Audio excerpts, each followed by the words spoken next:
안녕하십니까. 이제부터 클라라 영성을 공부할까 합니다. 제가 일리오 델리오의 사랑 가득한 마음을 가지고 클라라의 영성을 여러분들과 나누고자 합니다. 일리오 델리오의 사랑 가득한 마음은 클라라가 어떻게 하나님께 나아갔는지, 그리고 동료이자 제자였던 아네스에게 그 길을 어떻게 제시했는지 말하고 있습니다. 이 공부를 통해 프란치스칸인 우리 또한 어떻게 하나님께 나아갈 수 있는지 그 마음을 배울 수 있고, 또한 그 마음을 살아갈 힘을 얻을 수 있을 것입니다. 클라라의 역사에 대해서 살펴보고자 합니다. 클라라가 산 다미아노에서 생활하기까지의 역사입니다. 1194년 클라라는 아시시 귀족 가문에 태어났습니다. 그녀의 집안은 몇 명의 기사가 딸린 꽤 큰 규모의 집안이었습니다. 그의 어머니는 이러한 집안을 꾸려나갔고 신심이 깊었던 여인이었습니다. 어머니는 로마와 예루살렘 등을 순례하였습니다. 당시 순례를 간다는 것은 배나 걸어서 가야 했고, 강도와 많은 위험들이 도사린 곳을 지나가야 했습니다. 그러하기에 그녀의 어머니는 육체적으로, 정신적으로, 영적으로 아주 강한 여인이었습니다. 클라라는 어머니에게 이러한 영향을 받았던 것입니다. 또한 어머니는 클라라와 함께 가난한 사람들에게 빵을 나누어 주기도 했습니다. 프란치스코가 옷감과 돈이라는 배경에서 자라났다면, 클라라는 품위와 신앙의 분위기에서 자라났습니다. 1206년 프란치스코가 회개하는 것을 직접 목격을 하였고, 이후 그 과정을 계속해서 지켜보았던 것입니다. 그러다가 1210년 프란치스코의 사순절 설교를 듣고 깊이 감동하여 클라라는 먼저 프란치스코를 만나자고 하였고, 그로 만나서 그로부터 많은 가르침을 받았습니다. 이후 클라라는 자기의 뜻을 밝혔습니다. 1212년 3월 18일 성지주일, 클라라는 자기 집을 몰래 빠져나와 보르진굴라에서 프란치스코에게 머리를 깎이고 순종을 서약을 하였습니다. 이 서약은 수도 서약이 아니라 회개자로서 프란치스코와 함께 프란치스칸의 삶을 살고자 했던 것입니다. 클라라는 임시로 바스티아의 성 바오로 수녀원에 보내졌고, 그곳에서 그녀는 오블라티, 즉 수녀원에서 여러 가지 참이들을 하면서 지냈습니다. 여기에 집안의 기사들이 몰려와 강제로 클라라를 집으로 끌고 가려 했지만, 클라라는 완강히 저항을 하였고 계속해서 수녀원에 머물 수 있게 되었습니다.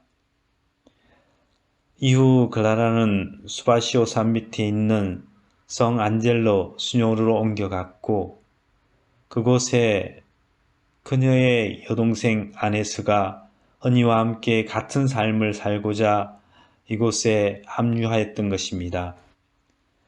1212년 말 그리고 1213년 초에 클라라는 아네스와 다른 몇 명의 여인들과 함께 프란치스코가 마련한 성 다미아노 수녀원으로 옮겨와서 프란치스카노스의 삶을 살기 시작을 합니다.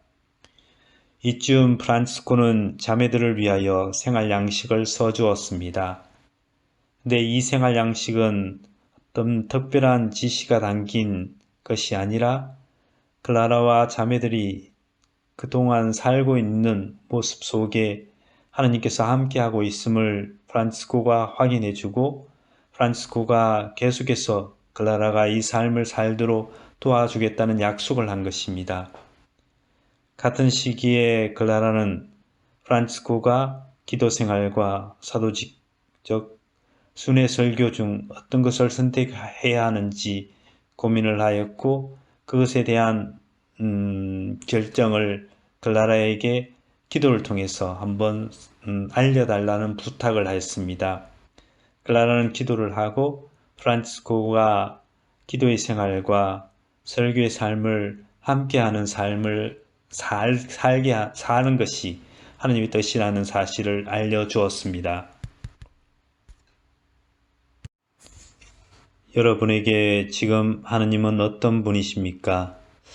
아마 여러 가지 생각들이 들겠지요.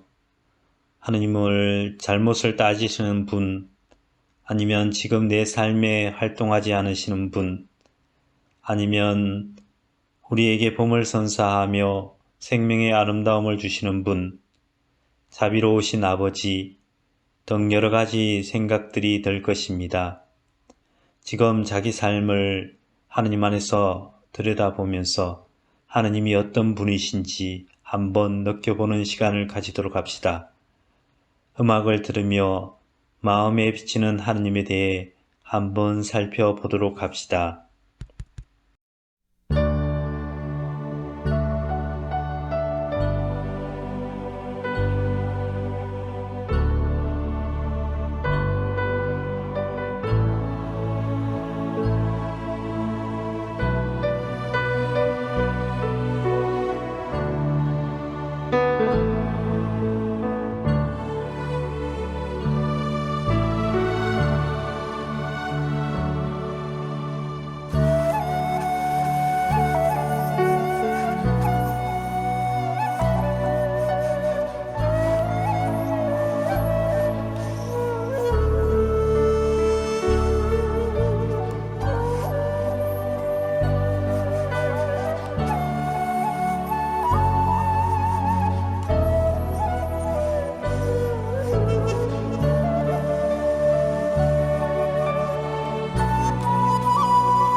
클라라에게 하느님은 어떤 분이었을까요?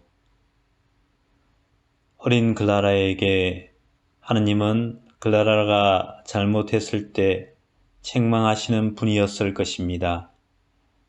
그리고 클라라가 어머니의 모범을 따라 가난한 이들을 위해 빵을 나누었을 때 하느님은 자비로운 분이었습니다. 그러한 클라라에게 새로운 하느님을 비추는 이가 나타났습니다. 그는 바로 프란치스코였습니다. 클라라는 프란치스코를 통해 가난이신 하느님을 알게 되었고 가난이신 하느님께 매료되어 하느님께로 향하는 여정을 걸었습니다. 클라라에게 가난이신 하느님은 어떤 분이신가? 클라라에게 가난은 물질적 가난을 의미하지 않았습니다. 궁색함도 인색함도 아니었습니다. 가난은 사랑의 여백, 사랑을 일으키는 공간이었습니다. 클라라가 아네스에게 보낸 첫째 편지 중에 이런 내용이 있습니다. 오 복된 가난이여, 가난을 사랑하고 받아들이는 이들에게 영원한 부를 주리니. 즉 클라라에게 하느님은 기다리시는 하느님, 여백의 하느님이었습니다. 오 거룩한 가난이여, 가난을 지고 열망하는 이들에게 하느님께서 하늘나라를 약속하시고 의심할 여지 없이 영원한 영광과 복된 생명을 베푸시리니. 오 경건한 가난이여, 하늘과 땅을 다스렸고 또 다스리시며 말씀으로 만물을 지어내신 주 예수 그리스도께서 무엇보다도 먼저 그대를 품으실 만하였으니.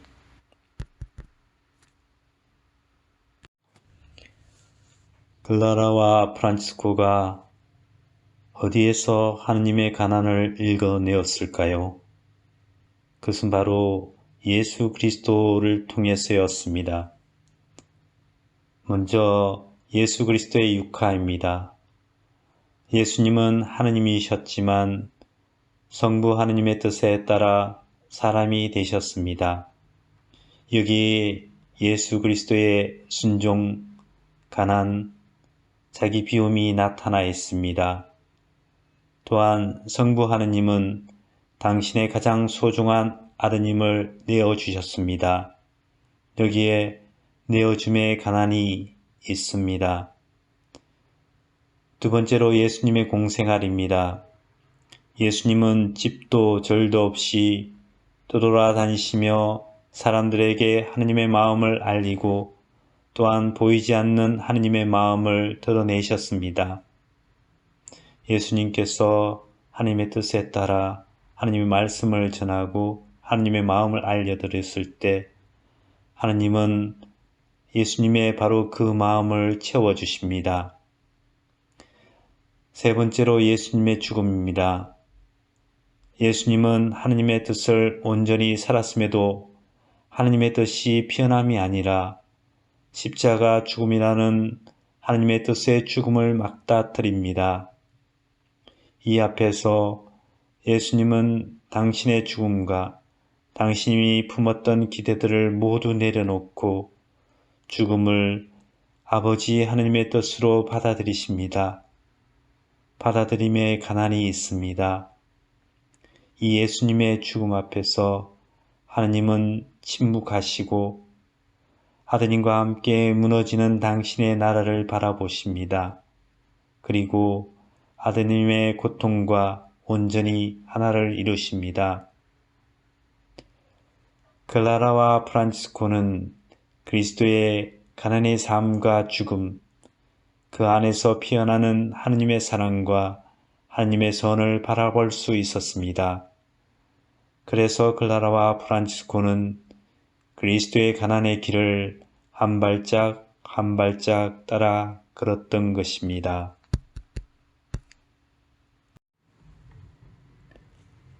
예수님의 말씀 가운데 가난이신 하느님의 모습을 잘 드러내는 말씀이 있습니다. 그것은 자비로우신 아버지의 비유입니다. 유다사에서 유상 상속은 아버지가 세상을 떠나면 하던 일이었습니다. 그런데 작은 아들은 아버지가 살아있을 때 자기에게로 돌아올 유산을 달라고 요구를 합니다. 작은 아들은 아버지를 죽은이 취급을 한 것입니다. 이 앞에서 아버지는 자기를 보호하는 움직임이 아니라 아들에게로 마음을 기울입니다.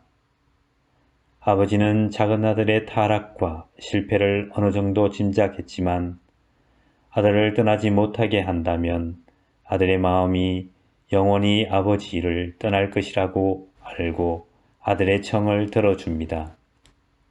그 이후 아버지의 마음은 어떠했을까요? 아들이 바라는 것을 해주었기에 모든 것은 아들의 책임이라고 생각하고 편하게 지냈을까요? 아닙니다. 아버지는 문을 열어놓고 아들을 기다립니다. 렘브란트 그림에 의하면 아버지는 아들을 그리다가 육체적 눈이 멀어버렸습니다. 여기서 아들의 청을 들어주고 잘못한 아들을 기다리는 아버지에서 예수님의 하느님을 읽어낼 수 있습니다. 예수님에게 하느님은 사랑으로 허용하시는 하느님, 기다리시는 하느님입니다. 작은 아들은 모든 것을 탕진하고 아버지를 볼 면목이 없었지만 아버지에게로 돌아옵니다. 멀리서 아들이 오는 것을 본 아버지는 먼저 달려가 아들을 껴안습니다. 아들이 자기는 더 이상 아들이라 불릴 적이 없다는 말을 시작했을 때 아버지는 그의 말을 막습니다.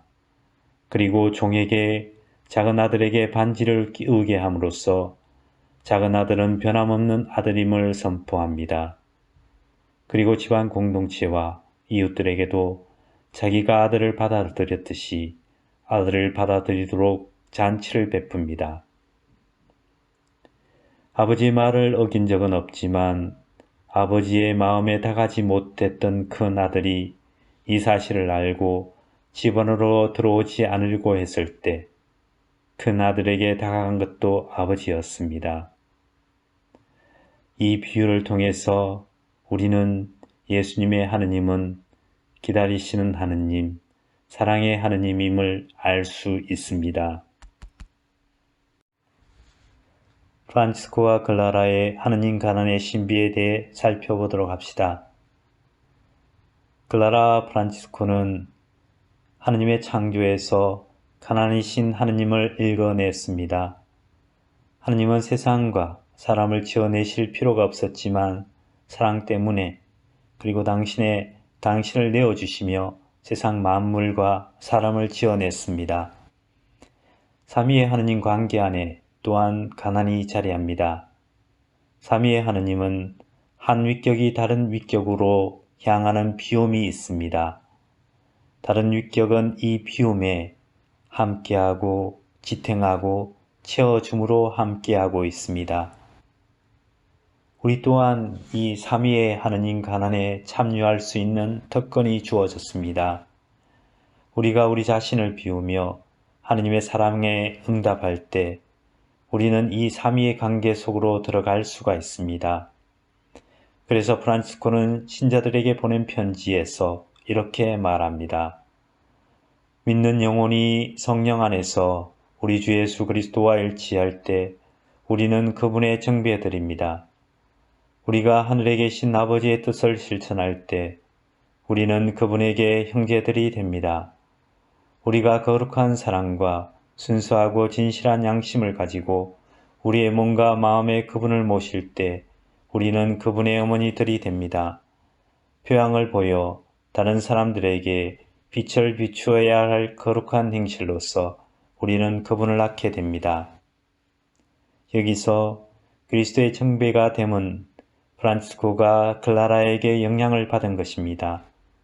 클라라는 아가스를 묵상하며 자기와 자매들은 그리스도의 정배임을 강조하였습니다. 클라라의 생각은 이러합니다. 가난을 껴안는다는 것은 하느님과의 관계의 삶을 산다는 것이었습니다. 그래서 그녀는 아네스에게 이렇게 말합니다. 이 얼마나 크고 찬양할 만한 교환인가.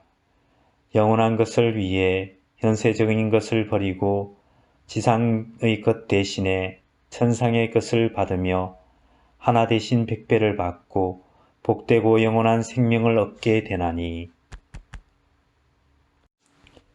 하느님 가난에 참여한다는 것이 무엇일까요?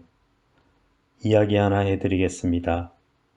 어떤 신부님이 암센터에서 젊은 아버지를 만났습니다. 이 아버지는 자기가 곧 죽을 것이라는 사실을 알고 크게 낙담하였고 절망 상태에 있었습니다. 신부님이 그에게 다가갔을 때 그는 제발 아무 말씀도 말아주세요 라고 말을 했습니다.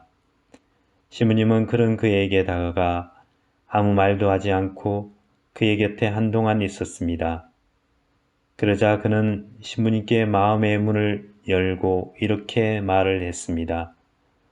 저를 힘들게 하는 건 죽는다는 사실이 아니라 제 아이들이 커가는 것을 볼 수 없다는 거예요. 결혼하는 것도 어른이 되는 것도 볼 수 없다는 것이 제 마음을 무겁게 누릅니다. 제 인생은 실패한 것 같아요. 신부님은 이야기를 충분히 듣고 그가 느끼는 절망을 느끼며 그에게 이런 질문을 던졌습니다. 만약 당신이 과거로 되돌아간다면 어떻게 할 것입니까? 지금의 아내와 결혼하지 않을 건가요? 지금의 자녀도 낳지 않고. 그는 아무 말도 하지 않고 있다가 눈물을 흘리며 신부님, 모두 다시 다 할 겁니다. 저는 실패하지 않았어요. 여기서 우리는 신부님의 가난을 읽어낼 수 있습니다. 신부님은 그가 자기를 거부했을 때도 그것을 자기에 대한 거부를 잊지 않고 그의 낙담한 상태로 받아들입니다. 여기에 가난이 자리합니다. 그리고 신부님은 그에게 아무 말 없이 다가가 기다립니다. 여기에도 가난이 자리합니다. 그리고 신부님은 그의 이야기를 들으며 그가 느끼는 아픔과 절망을 함께 느낍니다. 여기에도 가난이 자리합니다. 그리고 신부님이 그가 그러한 상태에 함께하는 하느님에게 마음을 돌리도록 물음을 던집니다. 이 물음 던짐에도 가난은 자리합니다. 환자에게도 가난을 읽어낼 수 있습니다. 처음에 그 환자는 자기의 안타까운 처지 때문에 자기만을 바라봅니다. 하지만 누군가의 말을 들으며 자기를 다시 하느님 빛 안에서 바라보기 시작을 합니다. 그리고 그 빛에 비치어진 자기를 인정합니다. 여기에 가난이 있습니다. 우리는 항상 하느님의 뜻에 따라 살 수가 없습니다. 종종 우리는 하느님 뜻보다 나의 뜻을 앞세우고 나의 뜻을 채우고 삽니다.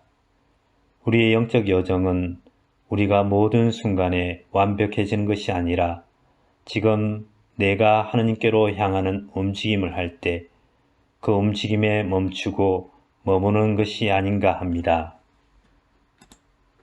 클라라의 수녀님 중 한 분이 쓴 글이 있어 여러분들과 나누고자 합니다.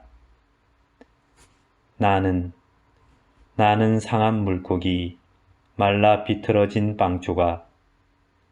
나는 5,000명을 먹이려는 성부 앞에 선 예수님의 손에 들린 상한 물고기, 마른 빵 조각. 주님, 나는 얼마나 당신을 가난하게 합니까? 굶주린 5,000명 백성 앞에 펼치신 당신 손 위엔 상한 물고기, 마른 빵 조각. 당신은 부끄러움도 없이 성부 대전에 나를 들어올립니다. 이 물고기, 이 빵 조각으로 5,000명을 먹여주십사고. 성부께 들어올려진 당신 손안엔 내 약한 몸과 피. 닮는다는 게 이런 겁니까? 나는 아무것도 하는 것 없이 썩었으면 썩은 채로 말랐으면 마른 채로 나는 그저 당신 손 안에. 그러나 주님, 가난하신 내 주님, 배골른 자식을 보는 아버지의 마음을, 또 그 마음에 매달리는 당신의 마음을, 그 마음을 저에게 주십시오. 그리하여 저를 머무르게 하시고 가난하게 하시고 못 박히게 하십시오. 쪼개어지고 나누어지게 하십시오. 나는 당신 빵조각, 작은 빵조각,